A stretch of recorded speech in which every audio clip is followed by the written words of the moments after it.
감사합니다. 하나님 말씀은 사도행전 26장입니다. 사도행전 26장인데요. 우리 한 부분 교도가도록 하겠습니다. 14절에서 18절 말씀, 233페이지 14절부터 한 절씩 교도하시겠습니다. 우리가 다 땅에 엎드러짐에 내가 소리를 들으니 히브리 말로 이르되 사울아 사울아 내가 어찌하여 나를 박해하느냐. 가시체를 뒷발질하기가 내게 고생이니라. 내가 대답하되 주님 누구시니까. 주께서 이르시되 나는 내가 박해하는 예수라. 일어나 너는 발로 서라. 내가 내게 나타난 것은 곧 내가 나를 본 일과 장차 내가 내게 나타날 일에 너로 종과 증인을 삼으려 함이니 이스라엘과 이방인들에게서 내가 너를 구원하여 그들에게 보내어 그 눈을 뜨게 하여 어둠에서 빛으로 사탄의 권세에서 우리 같이 읽겠습니다. 하나님께로 돌아오게 하고 주 제사함과 나를 믿어 거룩하게 된 무리 가운데서 기업을 얻게 하리라 하더이다. 아멘. 아멘. 먼저 추석 명절을 맞이해서 여러분과 여러분의 가정에 하나님의 은혜가 넘쳐나길 주의 이름 축원합니다. 무엇보다도 여러분들이 영육간에 축복의 통로가 되길 바라요. 여러분의 가정이 여러분 때문에 살고 또 여러분 때문에 하나님의 살아계심을 볼 수 있도록 특별히 기도하면서 또 가정들을 잘 섬겨주셨으면 좋겠습니다. 그래서 하나님의 은혜가 여러분을 통해서 여러분들이 한 가족으로 묶여진 이 가정이 더욱더 화목하고 돈독해지는데 힘을 내어 주시길 다시 한번 또 주의 이름 부탁드립니다.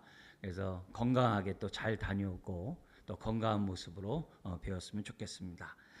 오늘 우리가 읽었던 이 본문의 말씀은 바울이 이 왕과 아그리빠 왕과 베스도 총독 앞에서 자기 변론을 한 그 내용 가운데 한 부분을 읽었습니다. 특별히 예수님이 부활의 주님이 자신을 핍박하는 바울에게 나타나셔서 뭐라고 말씀하셨느냐를 우리가 지금 바울의 증언을 통해서 우리가 읽어봤는데요.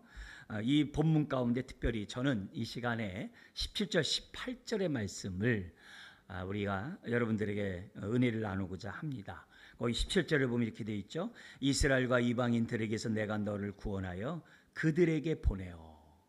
여기 너를 구원하여라는 단어가 선택하다는 단어거든요. 왜 우리 하나님께서 그 많은 이스라엘과 이방인 가운데 바울을 선택했는가? 왜 택하셨는가? 그들에게 보내려고. 저와 여러분들이 신앙생활하면서 항상 기본적으로 가져야 될 태도가 뭐냐면 나는 부름받은 자라는 거예요. 교회는 부름받은 자녀들의 모임이 교회라는 거예요. 그래서 항상 내가 하나님께로부터 부름받았다는 이 의식을 갖는 것은 앞으로 내가 어떻게 살아야 하는지를 깨닫게 합니다. 그래서 항상 주님 안에서 내가 부름받은 자. 근데 왜 불렀느냐? 그들에게 보내기 위하여.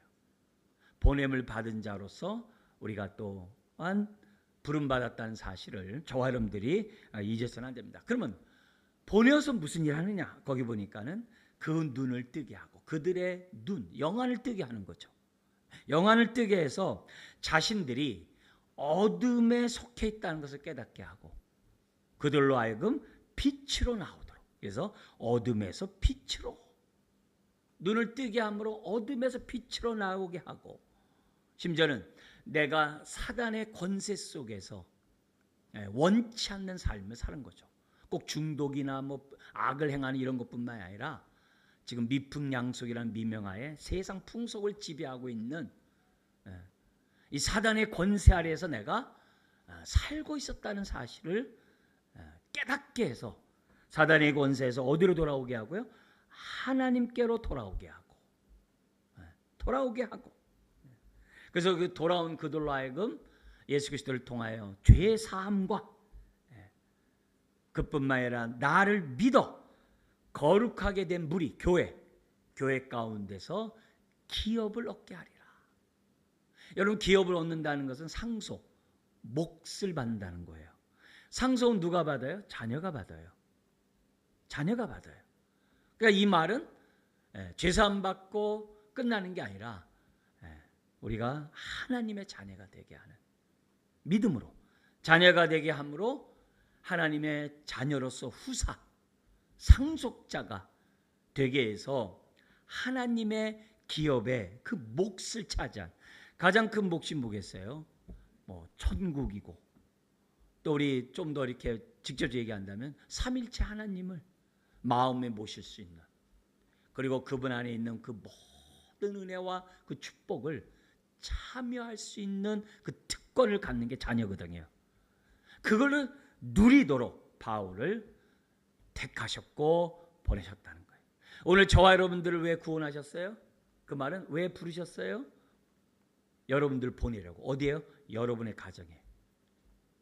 그래서 명절이 그냥 미풍양속의 명절이 아니라 어둠에서 빛으로 나오게 하는 명절, 사단의 권세에서 하나님께로 돌아오게 하는 명절, 그런 명절이 되도록 해야 돼요. 그냥 쉬고 그냥 끝나고 가족들이 만났다 흩어지는 그런 것이 아니라 하나님이 나를 이 가정에 우리 가정에 보내셨다. 그렇게 생각하면서 명절을 맞이하셔야 돼요. 그런 생각이 있어야 보냄을 받았다는 생각이 있어야 가족 안에서 내가 믿음의 행동을 할 수 있어요. 하나님이 기뻐하는 믿음의 행동들을 저와 여러분들이 할 수 있어요. 근데 이걸 모르면 그냥 가족이고 그냥 친지들 모였다 흩어지는 거예요. 그게 아니라 내가 보냄을 받았다. 가정만이에요? 직장에도 내가 보냄을 받았다. 내 친구와 이웃에게도 보냄을 받았다. 왜? 어둠에 있는 자들을 빛으로 사단의 권세에 있는 자들을 하나님께로 인도해서 죄사함과 예수 그리스도를 믿어 거룩하게 된 무리들의 그 기업에 참여케 하도록 저와 여러분들을 부르셨다는 사실을 잊어서는 안 돼요. 그래서 우리가 종교개혁 이후로 만인 제사장 이런 얘기를 합니다만 성경의 본질이 그거잖아요. 하나님이 우리를 왕이요 제사장으로 우리를 부르셨고 삼으셨다는 사실을 기억하고 왕이며 또한 제사장으로 저와 여러분들이 살아가야 될 줄 믿습니다. 오늘 이 바울에게 만나서 말씀하신 이 내용 그리고 또 내용만이 아니라 이 사건은 바울의 인생을 확 뒤바꿔버려요. 핍박자였던 자들이 부활의 증인으로 돌아섭니다. 그 누구에게도 어떻게 보면 그 강팍하다는 예수 그리스도를 믿는 자들의 사람들을 그렇게 핍박했던 그 누구에게도 이렇게 마음을 열지 않던 이 바울이 부활의 주님을 만남으로 그 인생이 완전히 바뀌게 돼요. 그리고 이때 이 사건과 이때 하신 이 말씀, 이때 부활의 주님을 만난 이 사건은 바울의 그 모든 신앙의 기초가 돼요. 핵심이 돼요. 바울 서신의 그 복음의 내용이 여기서부터 출발해요. 그래서 이 짧은 예수님의 말씀을 하나하나 잘 뜯어 봐야 해요. 뜯어보면 바울 서신이 확 와닿아요. 바울 서신뿐만이 아니라 성경의 구약이나 다른 일반 공동 서신이 그냥 내 마음에 영여 생명의 말씀으로 와닿는 본문이라는 사실을 저와 여러분들이 잊어서는 안 됩니다. 그 가운데 많은 내용 중에서 오늘 한 가지 믿음에 대해서 우리 예수님이 뭐라고 말씀하셨는가를 살펴보면서 바울의 믿음의 기초가 됐던 그 믿음의 그 지식을 오늘 이 시간의 은혜 가운데 나누려고 합니다. 오늘 이 특별히 18절에 보면은 나를 믿어 이런 말이 있어요. 예수님이 부활하신 주님이 자기를 핍박하는 바울에게 딱 말씀하신 거예요. 나를 믿어 거룩하게 된 무리 가운데서 기업을 얻게 하리라. 오늘 말씀을 보면 믿음이 무엇인지 믿는다는 게 뭔지 우리가 믿음 가운데 산다는 것이 무엇인지를 이 성경이 아주 너무나도 세밀하게 우리에게 말씀하고 있습니다. 사실 예수님의 이 사복음서에 예수님이 하신 말씀들이 쭉 있고 오늘 같은 이렇게 말씀들이 있습니다만, 이런 말씀에서 제자들이 성령으로 딱 깨달은 다음에 쓴 것들이 서신서잖아요. 사도행전이고 바울서신이고 공동서신이잖아요. 공동서신이라는 얘기는 우리 뒷부분, 우리 히브리서서부터 이렇게 시작해 가지고서 요한 1, 2, 3서, 베드로전후서, 유다서 이런 게 다 공동서신이거든. 계시록이요. 우리 종교개혁 그 시절에 믿음으로 말미암아 의롭다함 받는다라고 하는 것을 강조하려고 바울서신이 사도행전 다음에 들어왔어요. 그러나 초대교회, 성경이 완성되던 그 초대교회 이후에는 뒷부분 공동서신이 앞부분에 있었어요. 바울서신보다 앞에. 그래서 그 당시 글을 보면은 공동서신과 더하여 바울서신 이렇게 얘기를 했어요. 그런데 종교개혁 때 행위가 아니라 믿음으로 구원받는다는 걸 강조하다 보니까 바울서신이 앞으로 이렇게 편집이 됐다는 걸 기본적으로 생각하는 것도 하나의 지식이에요. 그래서 이 공동서신 이 뒷부분을 무시하면 안 돼요. 베드로 전후서 이런 것들이 얼마나 능력 있는 복음인지 몰라요. 그래서 그런 것들을 우리들이 잘 균형 있게 갖는 것이 굉장히 중요한데요.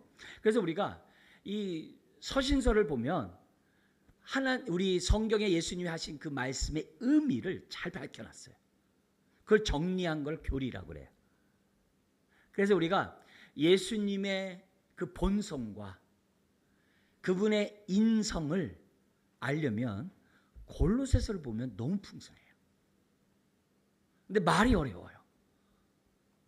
근데 그걸 봐야 내가 믿는 예수님이 어떤 분인지를 알아요. 그래서 골로새서를 꼭 봐야 돼요. 그래서 예수님 자신을 알 수 있어요. 그게 우리가 이 골로새서를 통해서 얻는 거예요. 반면 아니라 예수님의 대속의 십자가의 그 죽음, 그 십자가의 죽음에 대해서 잘 정리해 놓은 게 히브리서예요. 그래서 십자가의 그 대속의 은혜를 알려면 히브리서를 또 잘 알아요. 근데 어려워요. 단어 자체들이 왜 구약에 대한 개념 없으면 이해하기 어려워요. 믿으면 됐지 뭐 이러면 안 돼요. 그만큼 그 내용을 알아야 믿음이 풍성해지고 견고해져요. 행함으로 구원받는 것이 아니라 믿음으로 의롭다함 받는다는 것을 알려면은 로마서와 갈라디아서를 봐야죠. 그래서 각 서신은 예수님이 하신 그 말씀의 의미를 잘 정리해 놓은 것들이 다 서신서예요. 그래서 각 권에는 너무나도 귀중한 교리들이 각 곳마다 우리들에게 다 말씀하고 있어요. 그래서 그 서신서 전체를 우리가 알아야 돼요. 그래야 예수님에 대해서 또 예수님이 하신 말씀에 대해서 저와 여러분들이 이해를 할 수 있어요. 이해했어요. 그런 가운데 그러면 예수님은 그런 진리의 교리에 대한 말씀을 얘기하느냐? 아니에요. 사복음서를 비롯해서 오늘 부활의 주님이 바울에게 한 이런 말씀들은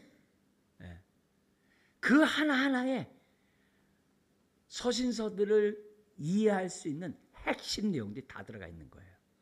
그 가운데 오늘 우리가 예수님이 하신 말씀 가운데 믿음에 대해서 좀 우리가 좀 설명하려고 해요. 너무나 내용이 많습니다만 가장 기본적인 믿음에 대해서 우리가 좀 하려고 하는데요. 여긴 믿음만 있는 게 아니죠. 우리가 지금 17절 18절 읽었습니다만 인간의 타락과 그의 영적인 상태 이런 것들이 여기 본문에 딱 나오잖아요. 근데 지금 인간의 타락과 인간의 범죄와 인간의 타락과 인간의 영적 상태 그게 성경에 얼마나 많습니까? 근데 그 얘기를 예수님이 하신 거예요. 뿐만 아니라 사단의 권세에 대해서도 예수님이 말씀하셨어요. 사단의 권세가 성경에 얼마나 많아요. 얼마나 많습니까? 뿐만 아니라 하나님의 구원의 역사가 예수 그리스도를 통해서 이루어진다라고 하는 그 기본적인 핵심적 교리가 오늘 우리 읽었던 이 규절에 있잖아요. 믿는 자에게 죄사함과 거룩함뿐만 아니라 교회 한 공동체가 되고 구성원이 되고 하나님의 유업의 기업을 이을 자가 된다고 하는 이 엄청난 이 축복과 이 약속이 지금 우리가 읽었던 이 짧은 주님의 말씀 가운데 하나하나 다 있는 거예요. 이 얘기를 신학교에서는요 3년 동안 배워요. 지금 제가 짧게 얘기한 이 얘기를 3년 동안 배워요. 그만큼 예수님의 한 말씀 한 말씀이 우리가 이렇게 생각해 볼 때 보통 귀중한 한 말씀이 영이요 생명의 말씀이 아닐 수가 없습니다. 그런 가운데 지금 우리가 지금 가장 기본적인 지금 믿음을 지금 보고 있는데요. 여기서 뭐냐면은 믿음에 대한 우리가 올바른 지식을 성경을 통해서 예수님 말씀을 통해 가질 필요가 있어요. 첫 번째는 뭐냐면 우리의 믿는다라고 얘기했을 때 그 대상이 누구냐 이게요. 그리스도라는 거예요. 그래서 18절에 뭐라 그랬어요? 나를 믿어라고 얘기한 거예요. 다시 한번요. 믿음의 대상은 누구라고요? 그리스도라는 거예요. 그걸 먼저 우리가 이 시간에 분명하게 기억해야 돼요. 한번 생각해 보세요. 누가 자신을 보고 나를 믿으라고 얘기하겠어요? 세상 사람들에게 많이 얘기해죠. 사람들이 날 믿어. 왜 안 믿냐? 날 좀 믿어봐. 이렇게 말들 많이 하죠. 근데 지금 나를 믿으라고 예수님이 한 대상자가 누구예요? 예수님을 믿는 자들을 잡아 죽이려고 하는 사울이에요. 그리고 그 사울이 누구예요? 유대인이에요. 유대인은 여호와 하나님만이 유일하신 하나님이라고 해요. 믿는 유대인들이에요. 그 유대인이었던 사울에게 나를 믿으래요. 하나님을 믿듯이 나를 믿으래요. 이게 얼마나 신성모독입니까? 그러니까 바울이 예수 믿는 자들 죽이려고 했던 거예요. 스데반을 돌로 쳐 죽인 거예요. 왜? 신성모독이니까. 하나님을 믿어야지 무슨 하나님 외에 다른 예수를 믿으라고 하느냐 이게. 지금 그런 분위기예요. 더구나 사울이 누구예요? 그는 바리새인이에요. 율법사예요. 지금 말하는 박박사예요. 그런 사람에게 성경에 대해 너무나도 강직하게 알고 있는 그 바리새인 그 사울에게 부활의 주님이 딱 나타나셔서 하신 말씀이 나를 믿어 그런 거예요. 이건 평범한 얘기가 아니에요. 여기서 우리가 알아야 될 믿음에 대해서 우리가 분명히 알아야 될 것이 뭐냐? 우리가 예수님을 믿는다라고 했을 때 그 믿음은 가장 1차적이고 본질적인 건 뭐냐? 예수님 자신을 믿는 거라는 사실을 분명하게 하셔야 돼요. 예수님의 입으로 많은 말씀이 나왔죠. 예수님을 통하여 좋은 교훈의 말씀이 있었죠. 어떻게 사는 것이 의롭고 옳고 도덕적이고 윤리적으로 깨끗하다는 그 많은 말씀이 있었죠. 어떻게 사는 것이 좋다는 주님의 입에서 나오는 얼마나 많은 말씀이 있습니까? 그걸 믿는 것도 믿음이죠. 그러나 가장 본질적인 걸 믿지 않으면 예수님의 입에서 나오는 그 말씀 믿는다는 말이 틀린 거예요. 틀린 말이에요. 우리가 예수님 믿는다고 했을 때 예수님 자체를 믿어야 돼요. 거기서부터 출발해야 돼요. 그 첫 단추를 잘 껴야 그 다음 단추들을 제대로 낄 수 있고요. 신앙생활하다 믿음 생활하다가 믿음을 버리는 일이 없어요. 믿음 생활을 제대로 안 하고 믿음 생활하다 왜 믿음을 버립니까? 첫 단추를 잘못 껴서 그래요. 믿음의 첫 단추를 잘못 껴서 그래요. 우리가 믿는다고 했을 때는 많은 하나님의 말씀을 믿는다, 그분의 가르침을 믿는다, 그 전에 인격자이신 예수님 그 자신을 믿는다는 사실을 1차적으로 저와 여러분들이 잊어서는 안 됩니다. 구약에 하나님이 나를 믿으라 그랬어요.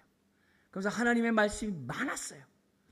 하나님의 이스라엘 백성들이 하나님의 말씀을 다 믿었어요. 근데 믿는다고 하는 사람들이 막 우상 숭배하고 하나님을 버리고 막 지멋대로 살아요. 심지어는 하나님도 섬긴다고 하면서 또 우상도 섬겨요. 또 우상도 섬기면서 또 하나님도 섬겨요. 왜 그래요? 하나님의 수없이 많은 말씀을 듣고 그분의 말씀대로 내가 믿는다고 했지만 정작 하나님을 안 믿은 거예요. 정작 하나님을 안 믿은 거예요. 믿는데요? 하나님을 믿는데 우상을 숭배해요? 자기만 믿는 거지. 뭐에서 실수한 거예요? 실패한 거예요? 하나님 자체를 안 믿은 거예요. 하나님 자체를 안 믿은 거예요. 예수님이 나를 믿으라고 했을 때 우리가 기억해야 될 것은 예수님 자체를 믿어야 돼요. 예수님이 누구예요? 아버지 품속에 독생하신 하나님이 말씀이 육신이 되어 이 땅 가운데 오신 분이 예수님이라고 했어요. 요한복음 1장 14절 18절이에요. 우리가 하나님의 계시의 말씀을 믿는 게 믿음이라고 그러잖아요. 근데 그 계시가 하나님의 입에서, 예수님의 입에서 나오는 그 말씀만 믿는 게 계시가 아니에요. 예수님 자체가 계시예요. 예수님이 성령으로 잉태되어 육신 가운데 이 땅에 태어난 그 자체가 계시예요. 그분이 십자가에서 피 흘려 못 박혀 죽은 그 자체가 계시예요. 그리고 그분이 부활한 그 자체가 계시예요. 말들은 따라오는 것들이에요. 그래서 우리가 예수님을 믿는다고 했을 때 그분의 입에서만 나오는 게 아니라 그분 자체, 그분의 성육신과 그분의 섬김과 그분의 죽으시고 부활하시고 보좌 옆에 있는 이 전체를 믿는 게 믿음이다. 그걸 우리들이 기본적으로 생각하셔야 돼요. 그리고 나서 그분이 어떤 분이냐에 대한 내용이 있는 거예요. 그래서 우리 사도신경에 성부 하나님을 믿사오며 성자 하나님을 믿사오며 성령 하나님을 믿사오며 하잖아요. 그 내용이 거기 들어가 있는 거예요. 인격적인 하나님과 연결이 안 된 상태에서 들어봤자 다 날아가 버려요. 믿음의 기초를 인격적이신 예수님에게 뿌리를 박지 않으면 내가 듣는 모든 말씀들은 다 날아가 버려요. 내가 좋은 것만 머리에 기억하고 다 하다가 나중에 내가 어떻게 돼요? 예수 믿는다고 하면서 욕심쟁이가 돼요. 자기만 의롭다고 돼요. 주님은 닮지 않고. 그럼 믿음의 첫 단추를 못 껴서 그래요. 예수님과 하나가 되는 것이, 주님이 내 안에 내가 주님 안에 하나가 되는 것이 믿는 거예요. 진리와 내가 하나 되고, 그건 나중 문제예요. 인격체이신 주님과 연결이 돼야 됩니다. 그래야 우리들의 믿음의 첫 단추를 잡긴 거예요. 예수님을 믿는다고 하면서 하나님 말씀을 다 이렇게 알고 그대로 산다고 하면서 인격적이신 주님을 내가 만나지 못하면 아무런 의미가 없는 거예요. 그거는 믿음 있는 게 아니에요. 그거는 돌짝밭에 떨어진 씨앗처럼 어려움을 만나면 그냥 훅 날아가 버려요. 언제 믿었냐라고 얘기를 해요. 자, 그래서 이 첫 단추를 잘 끼고 이 기본 원칙을 우리가 딱 잡은 다음에 거기서부터 이제 파생되는 게 성경들이에요. 거기서 이제 조금만 내려가고 조금만 깊게 들어가면 다른 성경들과 이렇게 쫙 이렇게 C줄과 날줄처럼 쫙 연결이 돼요. 그 가운데 나를 믿으라고 그랬잖아요. 그러면 나를 믿는다는 소리에 그러니까 자연스럽게 뭐가 연결이 돼요? 예수님이 하나님이라는 것과 연결이 돼요. 그래서 하나님의 신성이 자연스럽게 연결되게 되는 거예요. 그래서 나를 믿는다는 얘기는 더구나 하나님이 나를 믿으라 했던 그 말을 예수님이 하실 때에는 예수님이 신성을 갖지 않으면 안 되는 거예요. 안 되는 거예요. 그래서 우리가 나를 믿는다는 그 말씀 속에 예수님이 자신이 하나님의 아들이라는 것을 딱 표현하고 있는 거예요.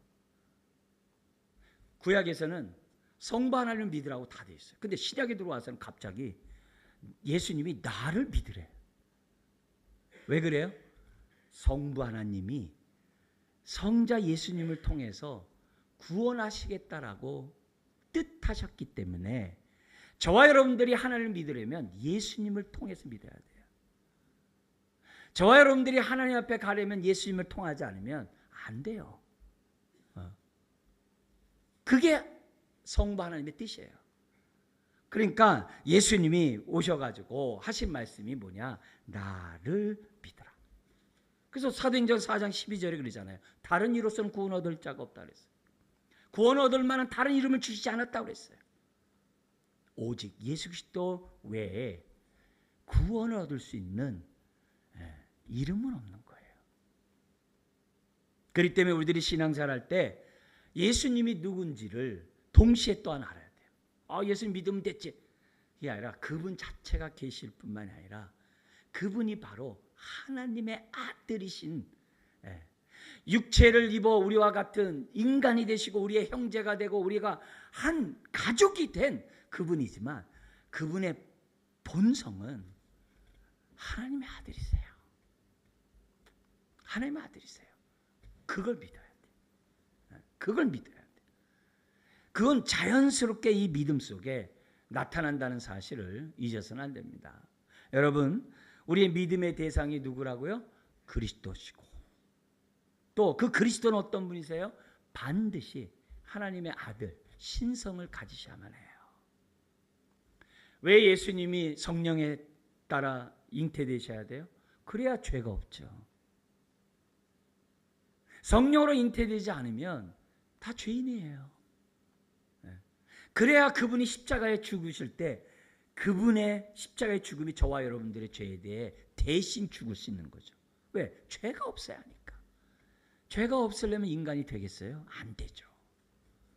그래서 하나님의 아들이 육신을 입고 이 땅에 오셨다는 사실을 우리가 딱 믿으셔야 돼요. 그게 첫 번째 교훈이에요. 두 번째, 우리가 믿으면서 우리가 알아야 될 것이 뭐냐면, 좀 더 들어가가지고 뭐냐면 이거예요. 예수님을 믿는다는 게 뭐냐?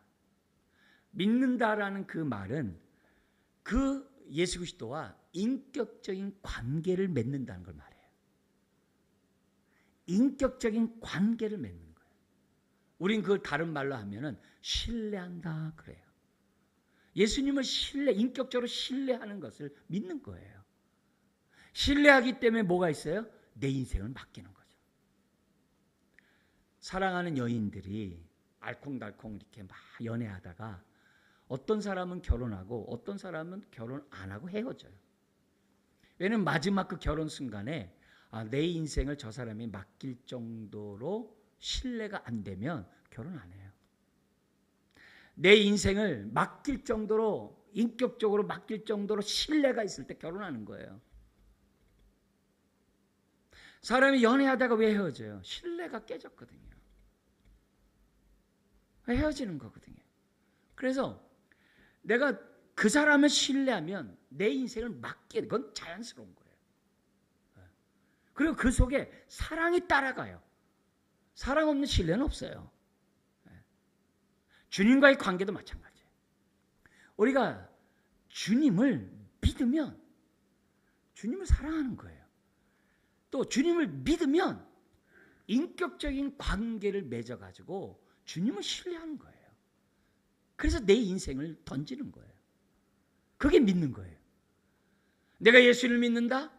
그건 예수님을 인격적인 관계로 신뢰한다? 이 말이에요. 아이들 보세요. 아이들이 어렸을 때 이렇게 가만히 행실을 보면 순수하잖아요. 그리고 그 아이들이 자기를 갖다 돌보는 엄마를 보면 그 엄마를 바라본 눈이 남다르잖아요. 인격적인 관계를 맺었기 때문에 아주 전격적으로 신뢰하고 다 맡기잖아요. 그게 믿음이에요. 지금 우리가 믿음이라는 이 단어가 그냥 뚝 떨어진 얘기가 아니라 우리 생활 속에서 믿음이 뭔지를 이미 우리는 알아요. 그걸 그대로 예수님에게 딱 연결해야 돼요. 내가 예수를 믿는다? 그거는 아이가 엄마를 전적으로 신뢰하고 맡기는 것처럼 내 인생을 그분께 어떻게 돼요? 전적으로 신뢰하고 맡기는 것이 믿는 거예요. 내가 성경을 많이 알아도 내 인생을 맡기지 않으면 그건 안 믿는 거예요. 근데 왜 안 맡기세요? 인격적인 관계가 없는 거예요. 인격적인 관계가 없는 건 믿는 게 아니에요. 그건 살아있는 믿음이 아니에요. 우리가 믿는 예수님이 살아계신 인격적이신 주님이세요. 그분을 믿는다는 것은 그분과 인격적인 관계를 맺는 걸 말하는 거예요. 그게 믿음이에요. 그게 믿음이에요. 왜 사람이 형식적인 신앙이 됩니까? 왜 신앙생활하면서 신앙이 자라가지 않고 주님과의 교제 속에 그 은혜를, 기쁨을 왜 누리지 못하며 살아갑니까? 안 믿으니까. 안 믿으니까. 저 믿는데요? 내 인생을 던지지 않으면 안 믿는 거예요. 안 믿는 거예요. 믿음의 기본 개념은 신뢰예요. 신뢰입니다. 우리 주일학교 아이들을 이렇게 보면은 이렇게 애들이 귀엽잖아요. 제가 이 교회 목회하면서 상실된 기쁨 가운데 하나가 주일학교 애들이 저기 왔다 간다는 거예요. 제가 보통 괴로운 게 아니에요. 애들을 보는 그 즐거움이 있는데 애들을 보지 못해요.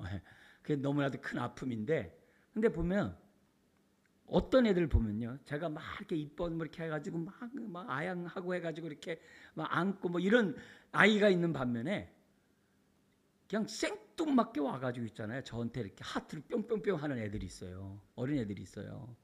그래서 한 번은 기억이 나는 게 뭐냐면, 한 애가 이제 성경학교 때 이제 가면은 제가 가서 이제 얼굴도 이렇게 하고 거기서 이제 기도도 하고 그러잖아요. 그리고 이제 사진을 찍는다고 애들하고. 근데 사진을 찍는데 한 애가 제 무릎에 와서 툭 앉는 거예요. 그 한 3살 뭐 이렇게 정도 되고 이러는데 제 무릎에 이렇게 탁 앉는 거예요. 그때 애들 옆에 뭐 무릎에 앉고 뭐 이렇게 앉아요. 뭐 얘가 그냥 이렇게 사진을 이렇게 찍고 싶어서 앉는가 보다 이렇게 생각하고 사진 찍고 끝났어요. 그러다 또 이렇게 몇 달 지난 다음에 교회에서 이렇게 계단 내려오면서 이제 들어오는데 다른 사람 안녕하세요 뭐 하면서 뭐 잘 있냐고 가는데 걔는 쑥 가서 다리 바짓다랑이를 잡고 이렇게 쳐다봐요. 그냥 뭐 특별히 말도 없어요. 이렇게 쳐다봐요. 그러면 제가 이제 무장해제 되는 거죠. 그냥 하면서 그러면 그렇게 이렇게 따뜻하게 이제 안아주게 이렇게 되겠죠. 그러니까 벌써 이렇게 보면은 걔랑 저랑 무슨 얘기한 것도 이런 게 또 없어요. 근데 다른 애와 달리 걔가 저에게 이렇게 막 사랑을 이렇게 하면서 이렇게 하면 뭐예요? 뭔가 이렇게 인격적인 관계가 맺어지고 신뢰하니까 애가 와서 이렇게 얘기하는 거예요. 똑같아요. 우리가 주님을 믿는다는 것은 주님을 신뢰하고 내 인생을 맡기는 것이 믿음이라는 거예요.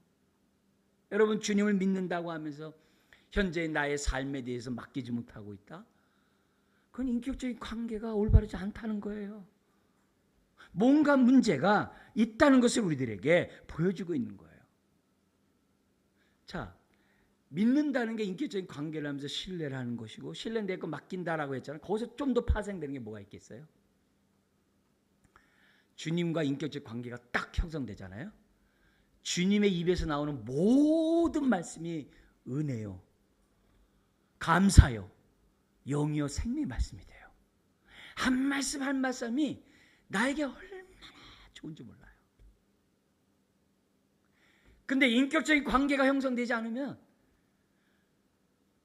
콩으로 매주를 써도 잘 안 믿으려고 그래요. 근데 형성이 되면요, 팥으로 매주 쓰더라도 아멘하게 돼요. 하나님의 말씀을 들을 때 이해 못하면 나 어려운 얘기하네, 참 뭐 이렇게 힘든 얘기하냐, 뭐 이렇게 하는 게 아니라, 주님과 인격적 관계가 된 사람은 어려운 말씀을 내가 읽거나 듣거나 하면 이해하려고 기를 써요. 깨달으려고 기를 써요. 그리고 기도해요. 이게 무슨 뜻이에요? 이게 무슨 의미예요? 알게 해주세요. 그렇게 해요. 그게 정상이에요. 근데 인격적 관계가 형성이 안 돼 있으면 어려운 말하고 힘든 말하고 이해하지 못한 얘기하면 그냥 듣고 잊어버려요.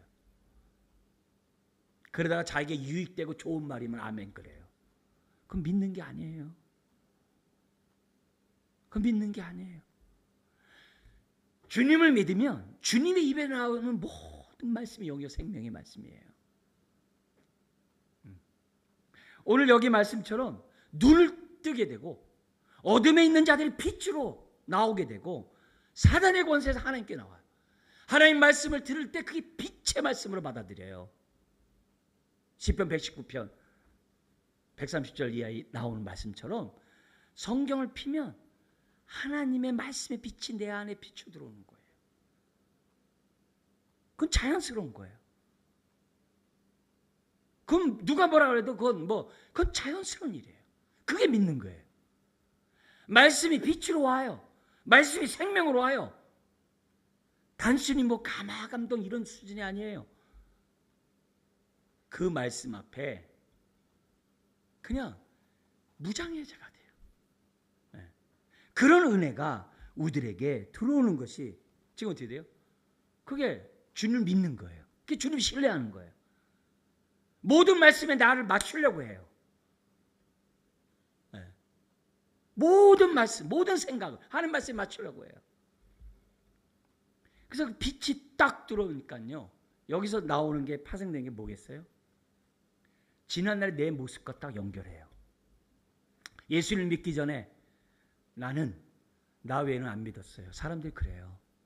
아니면 나 외에 내가 의지할 만한 그 어떤 걸 정해놓고 믿고 의지했어요. 그러다 실망하고 돌아서고 막 그래요. 그게 인생이었어요. 우리들의. 어떤 사람은 돈이고 어떤 사람은 권력이고 어떤 사람은 뭐 별의별 자기가 의지할 게 있어요.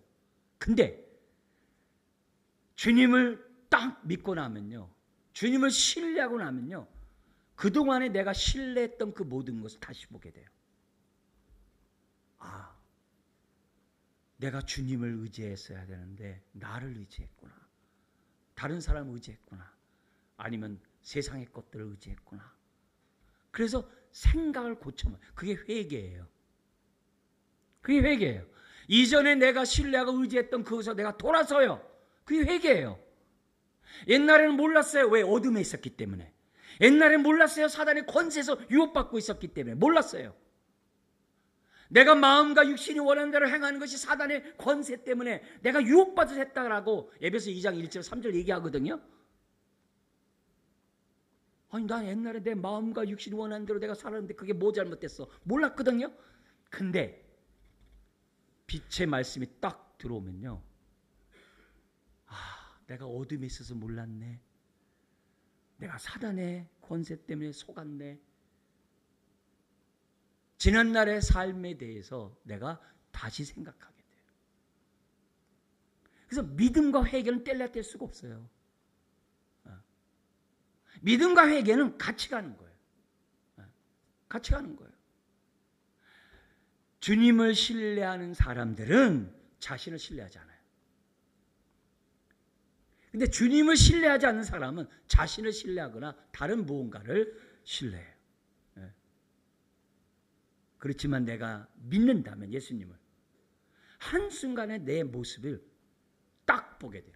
그래서 바울이 예수님을 만나기 전까지는 바리새인으로서 아주 자긍심이 높았어요. 자랑할 게 많았어요. 근데 주님을 딱 믿고 난 다음부터 내가 옛날에 자랑하고 의지했던 그 모든 게 다 배설물이 돼버린 거예요. 그게 정상이에요. 그게 회개예요. 그게 믿는 거예요. 그게 인격적인 주님을 만난 거예요. 머리로 성경 지식하는 거 아무 의미가 없어요. 훅 날아가요. 지금 주님이 우리들에게 가르쳐주는 것은 믿음은 어둠에서 빛으로 나오는 게 믿음이라는 거예요. 사단의 권세에서 하나님께로 나오는 게 믿음이라는 거예요. 다른 게 아니라는 거예요. 내가 자랑하던 것이 부끄러운 거예요. 주님 한 분만을 자랑하는 자가 되는 거예요. 그래서 주님을 믿으면 나에 대해서 부정하게 돼요. 자기 부인이 이루어지게 돼요. 자기를 부인하고 자기 십자가를 지고 나를 따르라. 그게 믿음이에요. 자기를 부인하는 일 억지로 안 돼요. 인위적으로 안 돼요. 빛이 들어와야 돼요. 아, 내가 어둠에 있었구나. 내 안에 하나님의 생명의 말씀이 들어오므로 내가 정신 번쩍 난 거예요. 내가 속고 있었네. 그걸 안 사람이 자기 부인하는 거예요. 바울이 그러잖아요. 나는 정과 욕심을 날마다 못 박는다고. 누가 자기 안에 있는 정과 욕심을 십자가에 못 박습니까? 못 박지 않습니다. 그러나 믿으면 못 박게 돼요. 그게 믿음이에요. 아, 저는 주님 믿는데요. 저는 자기 부인 못 하겠어요. 네. 아, 저는 구세주를 믿는데요. 저는 예수님의 주 대신 못 믿겠어요. 왜? 주 대신 믿음 다 포기해야 되거든요. 그래서 구원받고 천국 가겠다고 구원자를 믿겠대요. 그건 믿는 게 아니에요. 그건 믿음이 아니에요. 믿음은 자기 부인이, 옛사람에 대한 자기 부인이 반드시 동행하게 되어 있어요. 그게 없으면 믿는 게 아니에요. 오늘도 우리가 예배드려요. 오늘도 우리가 매일매일 믿음의 삶을 살아요. 근데 내 삶이 하나님의 말씀에 따라 내가 순종하지 않으면 그건 믿는 게 아니에요. 하나님의 말씀이 내 안에 비춰서 내 어둠을 회개하지 않으면 그건 믿는 거 아니에요. 그건 믿는 게 아닙니다. 예수님이 오늘 우리들에게 가르쳐주는 것은 다른 게 아니에요. 예수 믿는 것은 나를 믿는 거다. 나와 인격적인 관계를 맺고 나를 신뢰하고 네 인생을 맡기는 거다. 그게 믿는 거예요. 우리가 이런 부분에 대해서 우리들이 믿음의 첫 단추를 잘 깨고 그 의미를 생각하지 않으면 믿음 생활 못해요. 종교 생활하면서 나는 믿음 생활한다고 그래요. 아니에요. 끝으로 우리가 하나 더 우리가 믿음과 연관해서 알아야 될 것은 뭐냐면 여기 보면 나를 믿어 그랬잖아요. 믿어라고 했다고 해서 이 믿음이 내 것이라고 생각하면 안 된다는 거예요. 내가 믿더라도 이 믿음은 하나님의 은혜의 선물인 거예요. 믿는 자의 것이 아니에요. 믿음은 하나님의 선물이에요. 그래서 우리가 여기 구절이 뭐가 있냐면 에베소 2장 8절 9절이 우리가 익숙한 암송 구절이죠. 같이 한번 읽어볼까요? 너희는 그 은혜에 의하여 믿음으로 말미암아 구원을 받았으니 이것은 너희에게서 난 것이 아니요 하나님의 선물이야. 그 다음 9절도요. 행위하에서 난 것이 아니니 이는 누구든지 뭐하지 못하게 해요?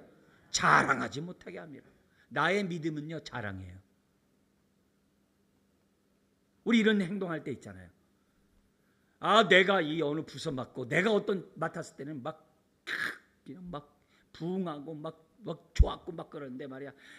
지금 그런 게 없다. 그건 믿는 자가 아니에요. 믿는 자가 아니에요. 아니 여기 지금 믿음으로 말미암아 구원을 받는다고 했는데 그러면 그 믿음 내 거 아니에요? 아니에요. 오히려 이 말을 이렇게 이해하셔야 돼요. 믿음을 통하여 구원을 받나니. 오해하지 마시고 내가 제대로 이해하려면 믿음을 통하여 의롭다함 받고 구원받는 거예요. 믿음은 통로에 불과한 거예요. 통로에 불과한 거예요. 믿어야 어떻게 돼요? 믿는 그 통로를 통하여 하나님의 생명이 들어오는 거예요. 빛이 들어오는 거예요. 만약에 이게 통로가 아니라 믿음 내 거야 그러면 어떻게 돼요? 거기서 뭐가요? 그 사람의 행위가 나오는 거고 그 사람의 공로가 나오는 거예요. 거기서 행위로 구원받는다는 이상한 얘기가 나오는 거예요. 아니에요. 믿음은 하나님의 은혜의 선물이에요. 왜 자기 신앙을 자랑해요? 안 믿으니까. 하나님이 나를 통하여 역사하신 건데 내가 했다고 하니까 그게 잘못된 거죠. 모든 영광 하나님께 감사하고 하나님께 영광만 돌리는 거지 내가 했네 그런 말을 어떻게 해요? 오히려 나를 통해 역사하신 하나님께 감사합니다. 나를 통해 역사하신 하나님을 높이십시다. 이게 정상인 거죠. 그게 믿는 거죠. 내가 했다고 이렇게 그건 믿는 게 아니라는 거죠. 믿음은 통로예요. 믿음에는 구원하는 능력이 있다면서요. 하나님의 구원의 능력이 믿음을 통해서 나에게 오기 때문에 그 믿음이 능력인 거죠. 능력 있는 통로죠. 여러분 우리의 구원은 하나님의 사랑으로 구원받는 거지 내 믿음이 아니에요. 예수 그리스도 때문에 우리가 구원받는 거지 내 믿음 때문에 구원받는 게 아니에요. 믿음은 통로예요. 하나님의 은혜와 사랑을 받아들이는 통로에 불과하다는 사실을 잊어서는 안 돼요. 다른 게 없어요. 그래서 이걸 알면 내가 믿음 믿고 믿음으로 살 때마다 왜 은혜인가 참 감사하다. 나 같은 자에게 이런 은혜를 주시니 참 감사하다. 복음의 정의가 뭐예요? 오직 의인은 믿음으로 말미암아 살리라예요. 근데 믿음으로 말미암아 살리란 말이 뭐예요? 그것도 내 마음 내 뜻이 아니라 하나님이 주신 은혜와 하나님의 말씀에 따라 오늘도 순종하며 살겠다는 거거든요. 근데 이것 따로 생각 따로예요. 이것 따로 염려 따로예요. 이것 따로 내 뜻 따로예요. 오직 의인은 믿음으로 말미암아 살아야 돼요. 그게 믿는 거예요. 이랬다 저랬다 하는 것이 믿음이 아니에요. 가지는 나무에 붙어 있어야 되는 거예요. 떨어져서 스스로 열매를 맺을 수 있는 게 아니에요. 저와 여러분들이, 가지인 저와 여러분들이 포도나무에 붙어야 돼요. 그게 믿는 거예요. 그래야 그 진액을 빨아들여서 우리가 열매를 맺으면서 복된 삶을 사는 거예요. 우리가 지금 명절을 지키면서 가족들을 만나요. 근데 이 가족이 사랑의 관계가 끈끈한 인격적인 관계가 되면요, 만나고 싶어요. 아무리 저 멀어도 10시간 걸려도 다 갑니다. 근데 인격적인 관계가 가족끼리 안 돼 있으면요, 요식행위로 끝나요. 명절이 아닌 거예요. 하나님이 가족으로 만들어낸 이것이 그냥 아무것도 아닌 거예요. 그냥 했다 끝나는 거예요. 근데 우리가 어떻게 돼요? 하나님 우리 가정에 보냄을 받은 자 아니에요. 나 때문에 이 가정이 하늘의 복을 누리도록 하도록 나를 보내셨잖아요. 그러면 명절을 갖다가 그냥 내가 다 차단하고 내가 인격적인 관계를 다 없애버리고 명절 한번 얼굴 보고 투고 온다. 그건 주님이 기뻐하는 모습이 아니죠. 그 사람이 나 때문에 하늘의 복을 받아야 되는데, 그래라고 나를 갖다가 먼저 믿음을 갖게 했는데, 그걸 내가 단절해버리고 나 혼자 편리하고 나 혼자 유익하고자 한다. 그건 믿음의 자녀가 보냄을 받은 자의 모습이 아니죠. 오히려 명절이 하나님이 기뻐하는 그런 명절이 지키는 그런 가정이 되도록 기도하고 내가 해야 될 일들이 뭔지를 생각하면서 하는 것이 필요하죠. 여러분, 주님과 인격적인 관계를 맺은 사람은 항상 주님이 함께 하세요. 그걸 믿어야 돼요. 때로는 주님이 함께 한 것 때문에 내가 좀 마음이 부담스러운 게 많죠. 내가 좀 이렇게 막 하고 싶은 일이 있고 막 말하고 싶은 행동도 있고 막 심지어는 막 못된 행동도 하고 싶은데 함께 한다는 주님 때문에 막 부담스러운 것도 많이 있죠.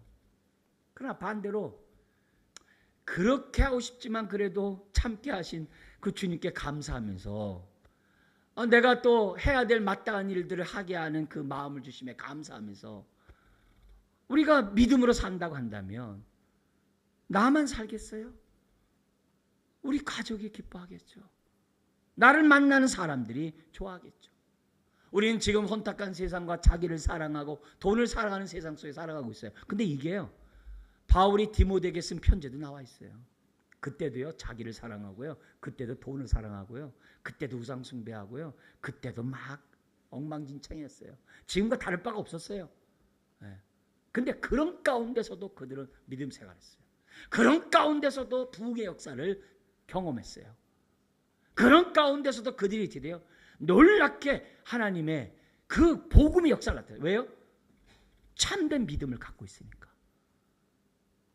주님과의 인격적인 관계가 참되게 연결되어 있으니까 그를 통해서 하나님의 생명의 역사들이 나타나는 거예요. 그 환난과 핍박 가운데서도. 그게 믿음이죠. 이런 어려움이 있다고, 이렇게 친지들 만나면 이 불편한 게 있다고, 저기 어쩌저쩌. 여러분, 그걸 뛰어넘는 믿음을 가져야 돼요. 언제까지 믿음 없이 그냥 자기 생각만 가지고 살겠냐 이게요. 그런 게 아니라 말세에는 믿음 있는 자를 보겠느냐라고 주님이 그러셨어요. 여기 있습니다라고 저와 여러분들이 말해야 돼요. 자, 근데 여기서요, 또 이렇게 삐딱하신 분들은 믿음이 하나님의 선물이야? 그럼 믿음 없는 거 내 책임 아니네, 이렇게들 생각하는 분들 계세요. 나한테 믿음을 줬다면 내가 잘 믿을 거 아니냐고 그렇게들 생각들을 해요. 근데 의외로 많아요. 아닙니다. 믿음이 없는 게 내 책임이 아니다. 그게 아니라 오히려 나에게 믿음이 없다면, 오늘 이 말씀을 들음에도 불구하고 믿음이 없다면 생각해야죠. 내가 어둠에 속해 있는 자구나. 빛 가운데 있는 자가 아니라 어둠에 있구나. 하나님께 있는 자가 아니라 사탄에게 있구나. 예수님의 말씀이에요. 그렇게 생각해야 되는 거죠. 그래서 나로 하여금 어둠에서 빨리 벗어나 빛으로 오게 해주세요. 사단의 권세에서 벗어나 빨리 하나님의 품에 돌아오게 해주세요. 그런 마음을 갖는 그것이 오늘 말씀을 듣는 우리 모두에게 가져야 될 모습인 거죠. 여러분, 왜 사람들이 예수님 안 믿는지 아세요? 신뢰하지 않기 때문에 안 믿는 거예요. 못 믿겠다는 거예요. 그래서 고개를 돌리는 거예요. 심지어 어떤 사람은 막 저주해요. 내가 믿을 만하지 못하다는 거예요. 내 인생을 맡기지 못하겠다는 거예요. 그러니까 안 믿는 거예요. 그래서 그 사람이 책임을 져야 되는 거예요. 요한복음 3장 16절 17절에 하나님이 세상을 이처럼 사랑하사, 너무 잘 알죠? 근데 그 뒷귀절에 아들을 믿지 않으면 이미 심판을 받았다고 그래요. 예수님도 그랬어요. 마가복음 16장에서도 나를 믿지 않는 자는 똑같이 얘기했어요. 거기 뭐냐면 정죄를 받으리라 그랬어요. 오늘 이렇게 하나님의 말씀이 선포되고 또 사람들에게 말씀을 우리가 전하는 이런 가운데 그게 다 뭐예요? 하나님이 기회를 준 거거든요. 사람들에게 예수 믿으세요라는 그 말은 머리로 믿으라는 얘기 아니잖아요.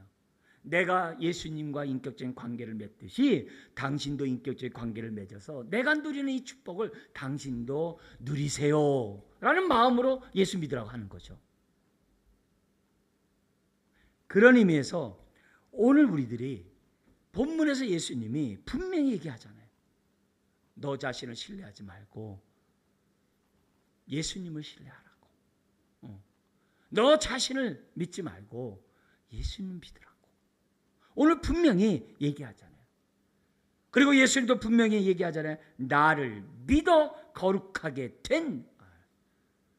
예수님이 말씀하시는 이 말씀에 따라 우리가 믿음을 올바로 가져야만 한다는 거죠. 머리로 믿어서는 안 됩니다. 인격적인 예수님을 믿으셔야 됩니다. 우리의 믿음의 기초를 인격적인 주님께 뿌리를 내려야 그 뿌리가 온전할 수 있습니다. 그래야 그를 통해서 하나님의 영육간의 축복이 흘러가는 거예요. 그런 믿음의 통로를 통해 하나님이 역사하는 거예요. 명절이 여러분을 통해 하나님의 영육간의 축복이 여러분의 가정에, 친지들에게, 만나는 사람들에게 흘러가기를 주의 이름으로 축원합니다. 기도하겠습니다. 하나님 아버지, 오늘도 믿음의 대상은 그리스도이시며 믿음은 그를 신뢰하는 인격적인 관계를 맺고 신뢰하는 것임을 기억하게 해주시고 주여 믿음으로 살아가는 주의 자녀들 되게 하여 주옵소서.